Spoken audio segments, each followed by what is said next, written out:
Hello and welcome back to your ever-changing fates. I am the Tzeentch of Carthage, and we're going to be continuing our campaign as Kairos Fate Weaver in Total War Warhammer 3. When we left off last time, we were still in the realm of Khorne, and we were trying to fight our way into the battle at the Brass Citadel. I don't see any other factions here yet. In fact, we can check here to see where people are at. So we're the first ones here. We've already got a little bit of bloodshed. We need to fill it all the way up. So obviously the next step is to attack this army right here in front of us. And should be relatively easy pickings. I mean, a War Hydra though, then some Carnosaurs. We'll have to keep an eye on that. But the rest of it we should be able to handle with pretty relative ease here. But let's play this battle because it's got some classic units from game 1 and 2 in here. And should be a fun army to see on the battle map. Well, Grizz Guts and the Beast Catches entered the realm of Khorne looking for some gladiatorial combat, something to sink their teeth into. And, you know, typically when you're going to sink your teeth into something, as Grizz Gut knows, it needs to be something physical. But I don't think they expected to run into the armies of Kairos Fate Weaver, who doesn't plan to give them much to sink their teeth into, but otherwise he just plans to absolutely rain iridescent and cotton candy colored magic all over them. You can see Krang and Kairos lined up, and they're going to start unleashing the magic missiles all over a target. Now these are supposed to be good against large targets, so I'm going to absolutely unload on this Carnosaur, and the idea here is I'm going to force Grizz Guts and his Beast Catches to walk right into the loving firing lines of my pastel legions down here who are waiting to unleash even more magic on them. And with the cooldown reductions, I can just keep firing off these magic missiles at a pretty rapid pace. You can see that this Carnosaur is taking over 25% damage real quick. The only thing slowing me down is just waiting on Winds of Magic to recharge. Now remember though that this is an unlimited magic reserve battle because we're in the realm of chaos, so we've got all kinds of options to us here. You see this Storm of Renewal thing up here. I didn't end up needing to use it. I probably should have picked a different Ascendant magic than Life, but I had picked Life thinking, you know, well, if they get into my lines, I can use it to heal and deprive them of many kills.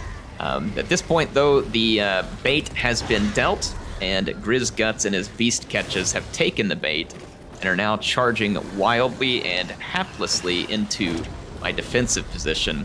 I love the flying contingent here. They look so good. Everything in Tzeentch's army looks so good. It has to be one of the more visually appealing factions that we have in any of the Warhammer games. It is really quite beautiful. So yeah, here comes the Beast Catches. And you can see some of them trying to work to the flanks. Won't really do a whole lot of good because I've got my flyers on the flanks to help protect as well, and the magic is unleashed. And the squigs are going to get a mouthful, but it's not going to satisfy their hunger, unfortunately for them. See even more magic flying in. I believe that was from Grizz Guts, and it was also some breath attacks from the War Hydras. And so the Carnosaurs did arrive in combat. Let's take a look at one of our new units here. This is our Flamers. They're going to be really good from behind the line where they can go ahead and continue to fire at large targets like the Carnosaur and just absolutely envelop it in Warp Flame. There I followed up with Screamers and Furies. We're going to get some extra damage done, so that Carnosaur immediately flees the battle. And you see we've got this Hydra locked down with our flyers as well. And then as the one Carnosaur attempts to break through, we'll be able to use the Flamers to dish some extra damage to it. So there we go. Let's check that out. See the Flamers there trying to attack the large targets. They can get blocked, so you can see they're down a little bit, slightly uphill. When they have a flat ground, they can go ahead and continue firing at these large targets without too much risk to your own. Friendly damage is painful when you hit your own targets with the Flamers, so you want to watch out. See, like right there, they're able to unleash and get some nice damage done. You can see it filling up their experience bar. Kairos and Krang and the Hot Rod are over here running down routing troops, and it's quite easy and effective. And you can see back here the Hydra still doing his thing. He was trying to launch some more breath attacks. Hydras do replenish, so they can be a bit of a pain. And then you got Soul Patchy here, our Soul Grinder. crushing his way through. And I've got some flyers coming in to assist against this Hydra as well, just to kind of help bog it down, pin it down, surround it, and make it less effective. There is still one Carnosaur that's attacking me back here. My Flamers don't have line of sight on it, but it's not going to last that much long. You see another Hydra came back, and it'll probably unleash a breath attack if it's available to it. AI is pretty good about using all those breath attacks. Here comes the rest of my Flyers. We got Screamers and Furies and everything involved here. The Screamers have a bonus versus large. They're not great against armor. Yep, there comes the last breath attack, but the Beast Catches go ahead and pack up and run, and they take a little Warp Flame as some punishment for their time. All right, well, we certainly seem to have an answer for anything that they brought to the battlefield there, so that was an excellent battle for us. Let's take a look at what's available to us. I want to say I'm low on movement. We did pick up rewards of 752. It's not much replenishment, it's only a tiny bit. We can pick up some extra favor. Let's just go ahead and take the favor, because I think it's going to do us more good than the other options. Apologize, got a little bit of stuff in my throat here. Yeah, unfortunately we can't replenish this turn though. But I can enter... I don't even know if there's a need to enter an ambush. I'm just going to enter channeling stance. There's really no need to do much else. Let's take care of our skill points that we've picked up. We've got 2 here for Kairos, and people have been asking questions about the different fragments. Well, I believe we picked up the fragment of Ulgu here, which is going to have gotten rid of some spells and then picked us up some new ones. So it disabled Glean Magic and Infernal Gateway. Now, Infernal Gateway, that hurts. That is a great spell. Some people asked about the fragment of Gyran. It does add regrowth as a spell, but it gets rid of Treason of Tzeentch. That said, we've got an iridescent horror in the army who should be able to continue using Treason of Tzeentch, so yes, we could get regrowth. However, regrowth is not huge for Tzeentch because they have the barrier, and you can kind of cheese the barrier. Now, is it good? Does it make you more powerful? Sure, yeah, it absolutely can. But you all can tell me what you think about that one. I'm open to suggestion. I do want to get to this bewitching thing here, which gives a mastery of the elemental winds for iridescent horrors, cultists, lords of change, everything in the army. And it gives us extra barrier for the entire army. And I'm assuming we're going to have to just get all of these skill points. Well, no, we don't have to get all of them. Magic cost, minus 15 for Lore of Tzeentch. Let's go ahead and snag it here. So now we've got some extra barrier for our entire army. It never hurts to have additional free rechargeable hit points, essentially, which is what we're doing there. Let's look at the options here. We got Locus of Change, which is going to be a small effect area that increases missile damage or piercing and base missile damage. This one is going to increase the winds proportional to the number of friendly units in range. And this one is going to summon a unit of blue horrors. Ooh, man, summons are really good.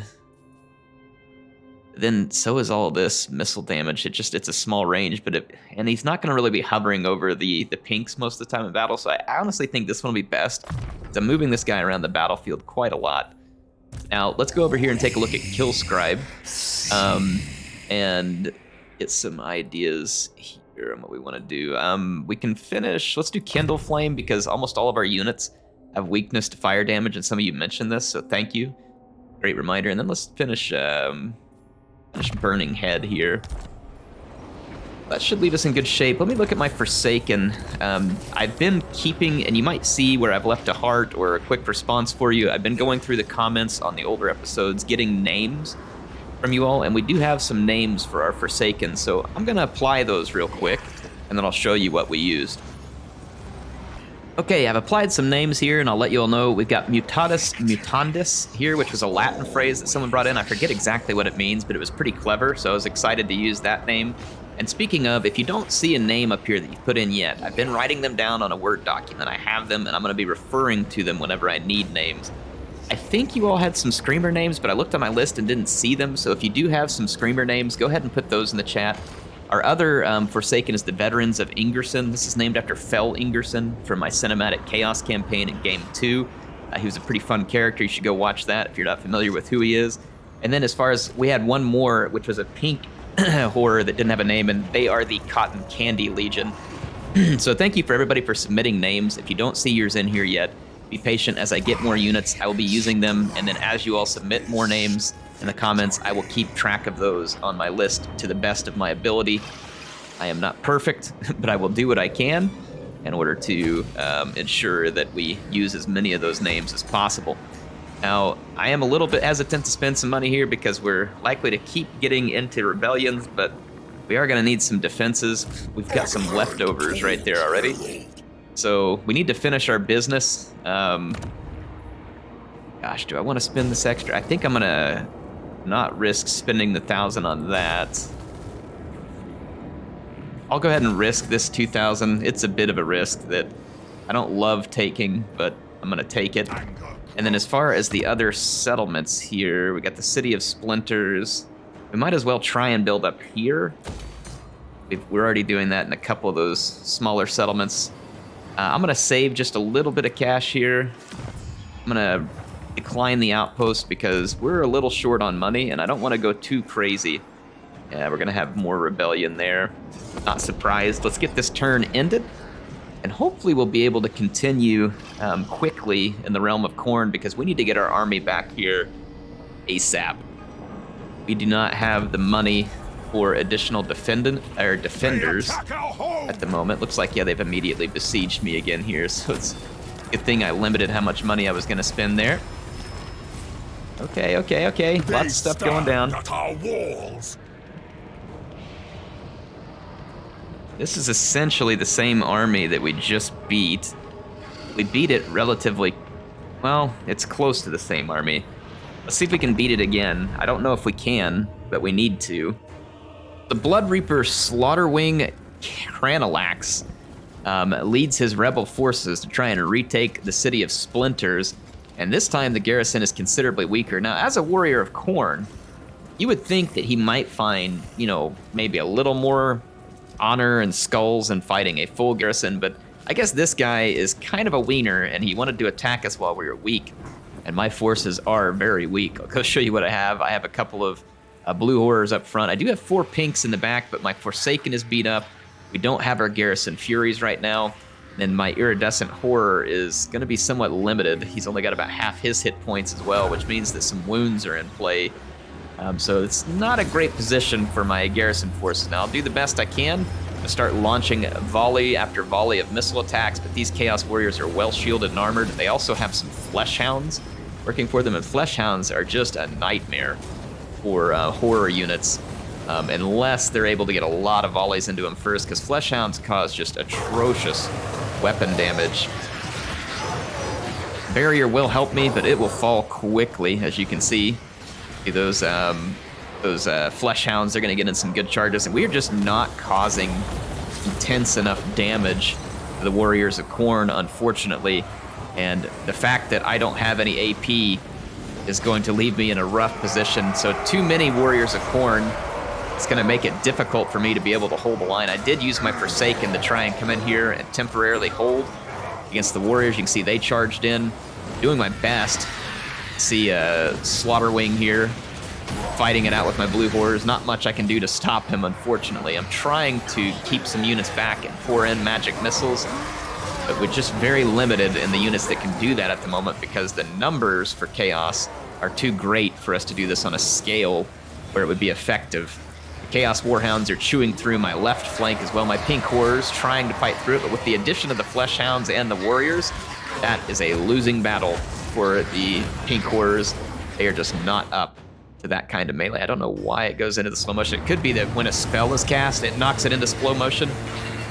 And I do believe I was casting a spell there, but someone did tip me off that you could use the T key as a nice hot button, so I can stay in cinematic mode here and continue. But yeah, we are beaten. We don't have the capability to defeat Slaughterwing, unfortunately. I'm gonna unload everything I can on him, but it just won't be enough. So at this point, our forces are near completely defeated. I'm running away with my iridescent horror, just trying to be a pain and do Tzeentchy things. So Slaughterwing is going to win for now, but you know, the thing about fighting against Tzeentch factions is that fates can change quickly. So we'll see, Slaughterwing.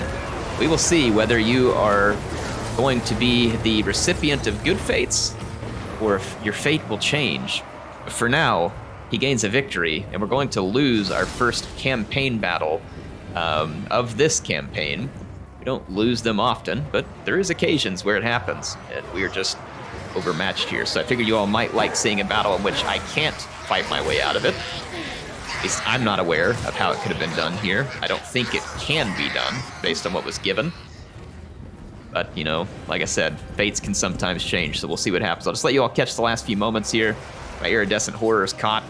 He is now fading as well because the leadership is gone, and Slaughterwing is going to pick up his victory.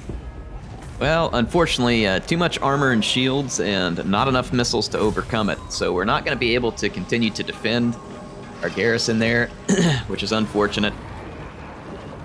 Are they not going to... Oh, we fought it and lost. Now there's nothing we can do. Yeah, I mean, it is what it is. Not much I can do about that at the moment. I could try to recruit another army, but we really don't have the money to fund it. So, and that settlement's honestly not making us much, so I don't think it's worth getting too fussed over. There is another army over here where we can gain some bloodshed points, and then there's one here. You can pick between the Khorne army or this mixture army. That one's got a Cygor in it, which I was thinking might be a pain in the butt, but actually probably not. Probably not, actually.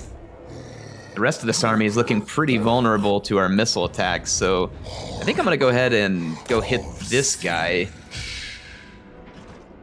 and try and get some more bloodshed points off of him. I'll go ahead and show this one too. Why not? Let's get some battles in there. Let's jump in. The Beast Lord Hod and his rogue army entered the realm of Khorne much like the others, seeking that gladiatorial combat. Tzeentch is probably not the foe that they wish to come up against if they were going to be testing their martial prowess, because of course Tzeentch is going to test your nerve and your ability to repel massive volleys of magic. And this battle will take place much the same as the last one. I'll let you all see this awesome background. I mean, this is just absolutely beautiful. And then this game just looks so good, man. CA really worked on the visuals coming into this. I am loving it. Yeah, so the Cygor is the only range that Hod's army has, and I'm going to come in and immediately go to work on that Cygor and cause it some massive damage. The Celestial Magic is what is Ascendant here, and as far as the Cataclysmic spell that comes from it, it is a massive lightning storm, and you all are going to like this, folks. I like it a lot, in fact.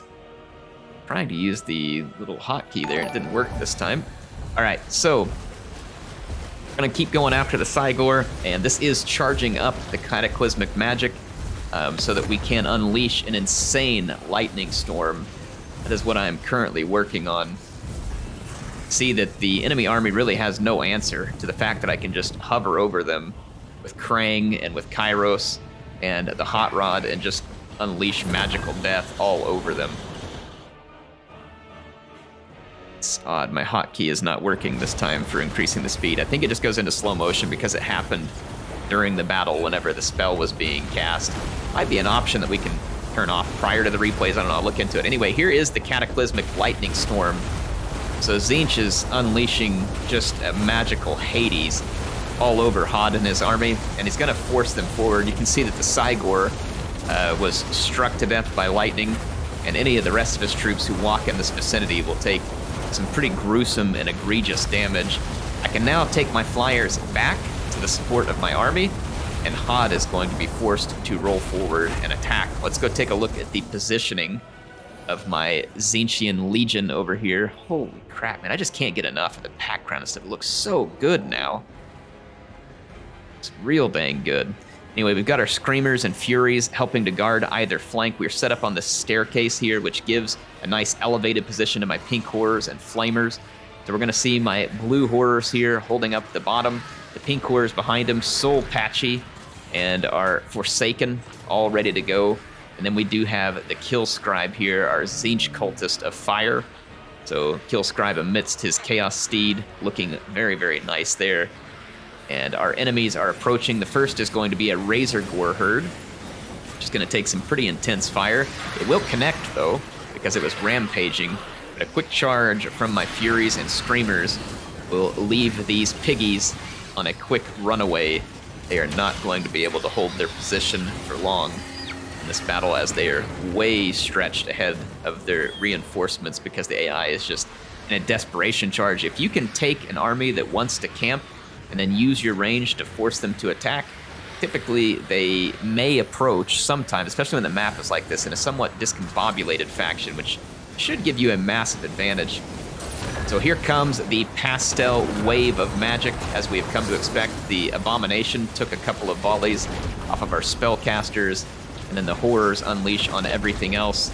And while, you know, they do have these crypt ghouls, which would technically be good in a melee against our horrors, they're going to be really poor because they're just taking so much magical fire. Now the Abomination does get into combat. I'm going to target my Flamers towards it eventually, because it's a rather large target and should be easy for them to hit, even while firing over the top of other units. You can see there's horrors and spawn hitting the main line, but we should be able to cut our way through it. Yeah, look at all that warped flame going straight into the Abomination. It is taking tremendous damage. It's at close range, and it is a low armor unit, which means that the warp flame from our Flamers will just absolutely annihilate it. Spawn are unbreakable, so they will want to fight to the end.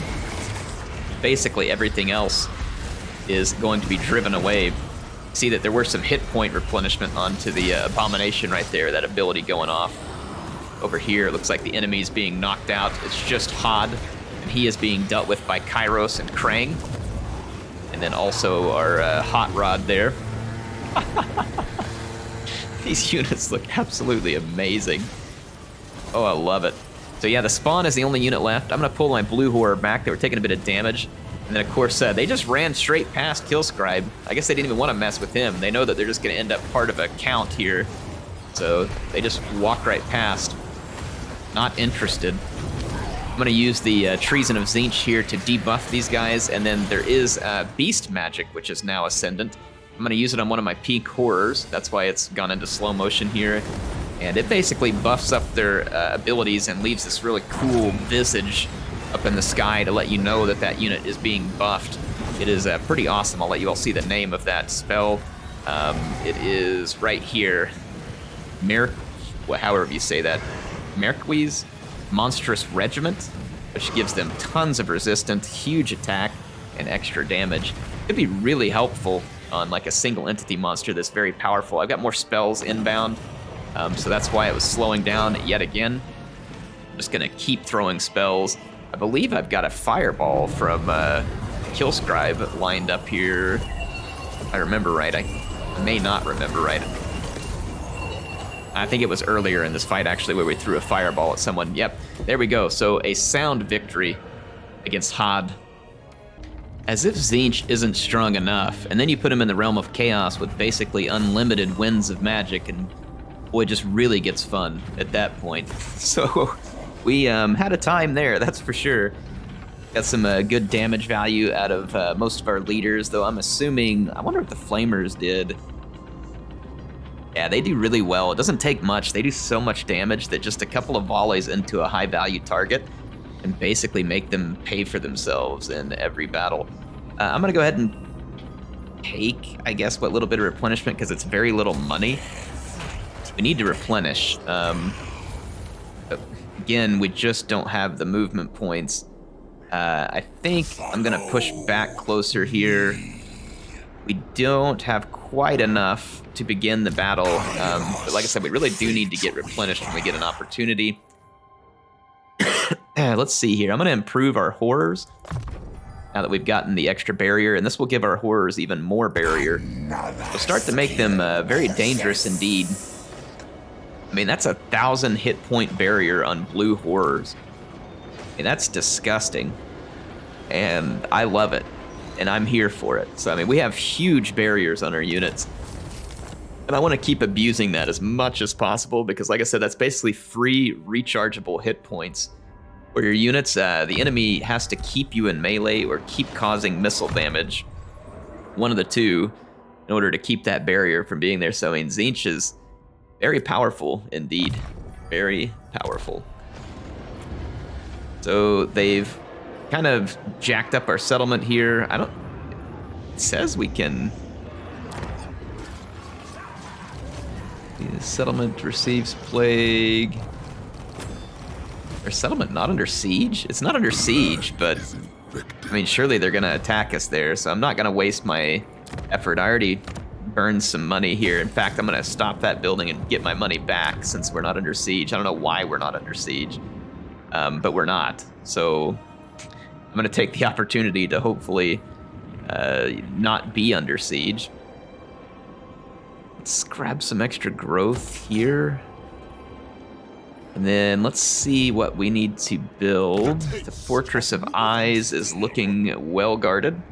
And we are spreading Tzeentch corruption pretty rapidly. I do want to build some things, but let's maybe try and determine where our money is best spent for the building. We always need more cash. This is not a large deal more, but we could build a couple of the buildings in that money chain. Would give us, it'd be small, but it'd be more income per turn. We could also focus on just spreading more Tzeentch corruption or getting some extra growth. Probably maybe a little growth here because we want to be able to build up the Valerie so that we can do ever more recruiting from there. We have pretty good options at the moment, and I have great defenses at Fortress of Eyes. Let's go ahead and do the same at Foundry of Bones. This will just make it difficult for Cathay to ever get any ideas that they can start sallying out and harassing us. So we'll build a couple of these. I'm going to go ahead and save a small pile of cash here. I'm not worried about an outpost, and let's end our turn again. The Legions of Chaos have entered the Waste of Corn, but they have a long ways to go before they, and so did the Ogres. Neither one of them has near as many points for bloodshed as we do, so we should be able to beat them to the punch here. So it looks like everybody's entering the different realms. Let's see who went where. Got Legion of Chaos and Goldtooth with us in the Corn realm. We've got the Ice Court in Nurgle's realm. We have the Poxmaker in Slanish's realm, and the northern provinces went to the Tzeentchian realm. So people are kind of spread out. Let's head back. We are ever so close. We only needed a few more points to be able to go ahead and initiate the battle. I'm going to go ahead. We need to replenish a little. Their armies are, one of them, like Goldtooth, is a little thrashed, to be honest. Be nice to pick up that chainsword weapon as well. They will probably end up fighting each other. I'm gonna go ahead and move up. It's not much replenishment, but I'm gonna do some replenishing. We really need to work on our replenishment rate. It seems really crappy. So that's something, but I mean, fortunately we have barriers, so it's not gonna be the end of the world. Let's go ahead and work on magic reserves. You can never have too much magic reserve. I guess except maybe in the Realm of Chaos, where you basically have an unlimited magic reserve to begin with. Might be the one exception to that rule. Let's see, we've got enough cash. I'm gonna go ahead and do one more building here as well. Just continue building up defenses. And I'm gonna skip basically everything else. How big are these Corn Rebels being over here? They're just raiding.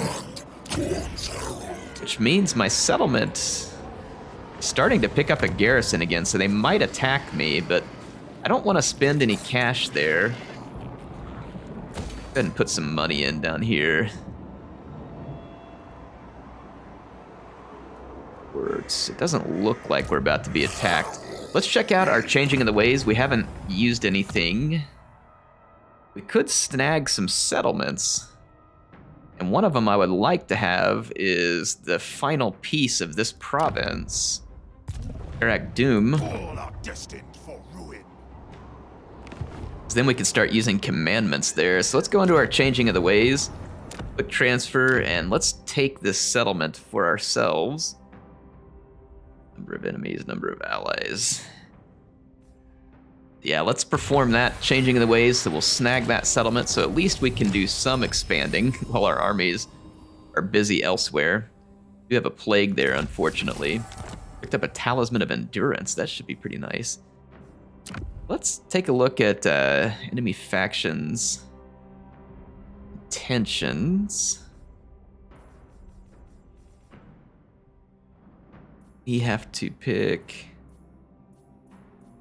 Let's check out the Saber Skin here.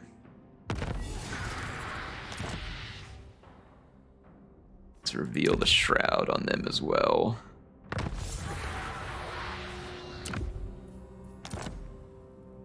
I don't see any intentions. Maybe it's because the Shroud was on. Maybe I did that in the wrong order. I'll check it out next time. We can force rebellions potentially as well. And that seems like it would be useful. So let's force a rebellion here. Use up some of our books and just cause trouble for our enemies. I don't see why not at this point. Okay, so that should cause some good trouble for everybody we're up against. We can issue a commandment here now, which we can just spread additional Tzeentch corruption. I mean, the Tzeentch corruption's going pretty well there. We can get the extra control, which would be handy, because this province is suffering from rebellion after rebellion. I don't want to construct an outpost right now. Skip that and end another turn. Let's see what the so the Legion of Chaos... I thought maybe they fought Goldtooth, but both of them survived there. What do these guys want? They want a non-aggression pact. I don't even know where they're at right now. They're quite a ways off. I mean, don't really know why I would care about a non-aggression pact with them, but I guess. We can always change our ways. I mean, we are the changer of ways, so who's gonna stop me? Certainly not them. Alright, the City of Splinters has been re-sieged now. Oh, we picked up some warriors with great weapons. This might be winnable now because we've got some armor. I don't know when these came in or why, but that is slick. If we can hold the line long enough, this might be possible. We've also got our Furies too, which can block the charge of some of those hounds. Let's fight this battle. We need to get those warriors into a really solid position. Fresh off of his first victory against Kairos, and the only victory that someone has had over Kairos' factions, Slaughterwing Cranalax was feeling, I think, pretty positive about his chances. However, when he approached the garrison at the Splintered City, he didn't quite find the same defenders that he expected. Now, some of them were here, the blue horrors, the pink horrors, but there was also multiple units of Chaos Warriors with great weapons.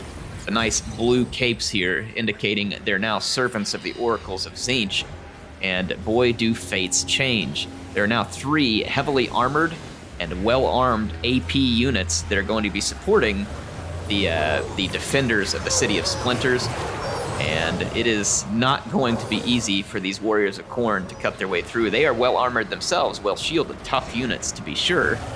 They do not have the AP cutting power with their axes to get through my warriors with great weapons, and with the magical assistance from my iridescent horror and the other units, you can see here that I'm using my horrors as bait, absorbing a bit of charge with the barrier, and then allowing my warriors with great weapons. Now they do not have a barrier, so that's why I tried to protect them from the charge.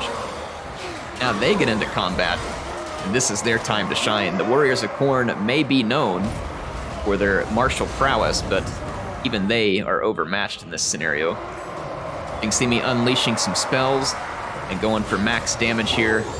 Slaughterwing has come into the flank and started to take quite a bit of damage. He's trying to follow after horrors. I'm not going to make it easy on him. Here comes some magic missile attacks as well. Does a little damage to my own unit, but at this point we can afford it. You can see Slaughterwing now in a bad position. He's got very little health, and he is being picked at by multiple horrors and being killed. So there he goes, fading away. back into whatever realm he had come from. And this leaves his warriors outmatched, outmaneuvered, and they are going to be killed, or they will have to flee.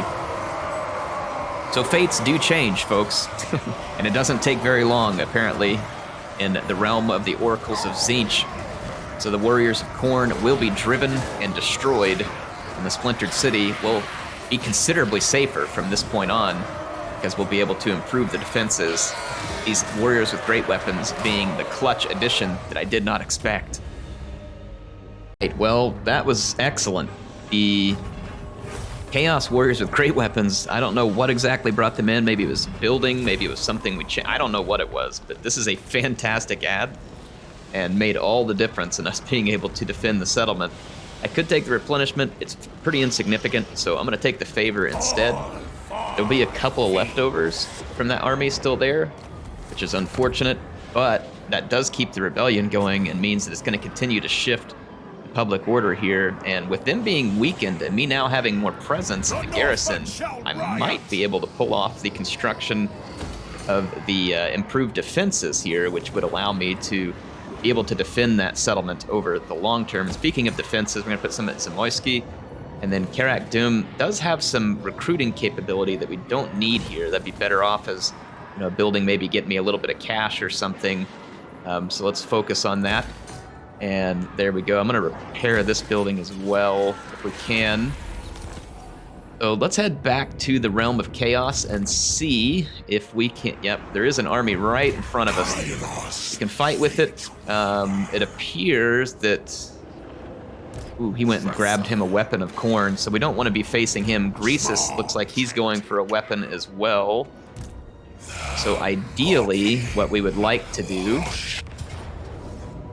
Get in over here. We've already fought a battle very similar to this. I'm going to quick save here. I don't want them to destroy a bunch of my units in the auto-resolve. They did not, though we did take some pretty ferocious damage on some of our screamers. The units replenished is worthless, so I'm going to take the favor. And that was very few movement points. We are really not replenishing at all.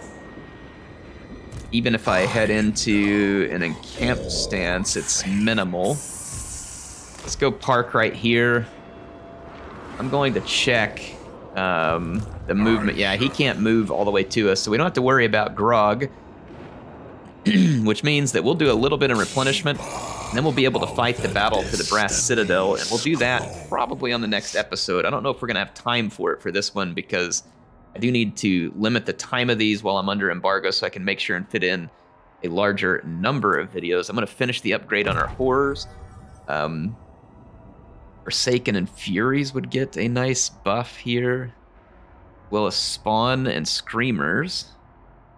That could be useful. However, I think probably what we need more right now is to try and get to Lightning Strike. And this Legions of Madness would be great.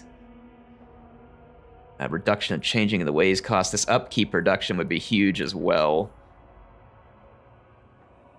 Reducing the changing of the ways cost could be pretty big. Changing the ways cooldown reduction is also pretty big. Let's go ahead and go with the cooldown reduction, because right now we can afford it. Let's see, we have a Burning Chariot mount that we can give to our Krang, our purple horror, and let's see what it does. It slows them down, but gives them more damage and AP damage. Less defense as well. Basically, you trade defense for damage. Let's go ahead and give him the Burning Chariot mount. I think that'll be fun. And then Kill Scribe levels up as well. And we gave him the magical reserves. Let's now unlock Piercing Bolts. That is a pretty painful spell when used in the right circumstances. All right, a chance to fight at the Brass Citadel is here. And an opportunity to claim our first piece of Demon Soul. We've actually got a fair bit of funding at the moment, which is not typical for us. Let's go and, again, try and take a look at where this funding can best be spent. We're doing some repairs at the City of Splinters. We could, for only 1,000, pick up a little more income and some growth here. Income generated. Oh, when the Winds of Magic is higher, strong or higher. So you get additional income when the Winds of Magic are strong. That's good. Let's check out the Eastern Steppes. I'm gonna snag some extra growth here as well. Try and get this province like really juiced up with growth. We don't want an outpost, and we're ready to end another turn, so see what happens in the Realm of Chaos. Yeah, Grog is moving towards us, and I don't blame him for wanting to engage us. He needs to if he intends to stop us, but we're not going to allow that, and I don't want to fight him while he's got that weapon from Khorne, because it's going to make him pretty powerful. Now, I'm pretty sure we could take him, but there's no need in risking an unnecessary engagement. Let's take the cash and the non-aggression pact. We don't need to fight with the other Chaos followers over here. We need them to help us to really outweigh Cathay. That's our goal here, is just have Cathay be completely weighed down by Chaos opponents. As the Changer of Ways, it's fun to be involved in combat, but we don't have to be directly involved in the combat, right? We can influence it. We can steer it, make it work for us, and that will be far more Tzeentch-y in the end. So we do need to fight the battle for the Brass Citadel. There are enemy troops about. We have some very damaged troops. When we fight that battle, though, we'll get access to more troops that we can bring in as reinforcements, so I think we can do it. I'm not terribly worried. Let's see if... Oh, look, we got an army of Khorne that spawned out of here, so it's a good thing we've been improving defenses, and this one is about to be completed to tier 3. So yeah, there's an army for Khorne that spawned, but I mean, if you look at our garrison, we got some pretty solid garrisons across these. The garrisons do seem to be better in Game 3, which is a huge help. And it's more fun for the player when you go attack. You don't have to just go in and beat 3 spearmen. You know what I mean? You can actually fight here. Let's go ahead, and I disagree that we would lose these units. I think that's absolute BS. But I'm just going to do that and auto-resolve it because I don't want to fight that again. And the rebellion is going to stop. Not for long, unfortunately, because there's an intense amount of Nurgle corruption right now due to the portals and stuff going on down here. That's a Slaanesh rift, so I guess the Nurgle corruption was just coming from elsewhere. So we've got all kinds of different corruption issues here right now. And the sooner we can get Kairos back here, the better. But for now, this is good. I mean, we're in a pretty good place. I feel like we're making good progress. I'm going to leave it off here, and I will be back with some more soon. And hope you all are enjoying. Make sure and leave your comments. Tell me tips, reminders, names, anything you all want to add. Appreciate all the kind words for those saying how much you're enjoying this. I love making it for you, and it will keep coming. So, HeirofCarthage signing out for now. I'll see you soon.